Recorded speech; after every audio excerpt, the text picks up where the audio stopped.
Nuna Safina.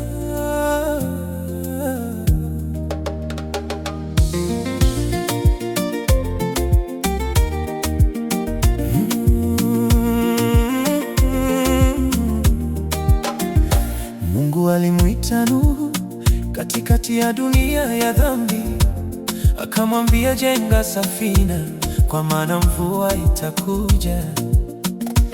Watu walicheka na kubeza, hawakusikia sauti yake, lakini Nuhu alitii Bwana, akaendelea kwa imani.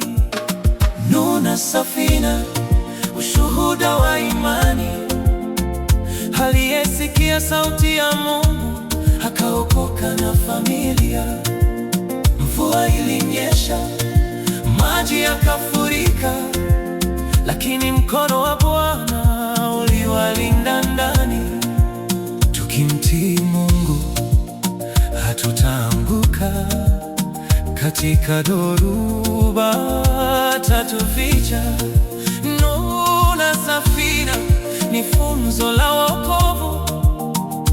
Mungu huwa mwaminifu milele. Wanyama wakaingia wawili wawili kwa mpango wa Mungu mkuu. Mlango kafungwa na Bwana, salama ndani ya safina. Mbingu zikafunguka kwa nguvu, chemchemi zikabubujika, dunia ikaja mafuriko, lakini neema iliwafunika. Nuna Safina, ushuhuda wa imani. Aliyesikia sauti ya Mungu akaokoka na familia. Mvua ilinyesha, maji yakafurika, lakini mkono wa Bwana uliwalinda ndani. Tukimtii Mungu hatutaanguka, katika dhoruba atatuficha.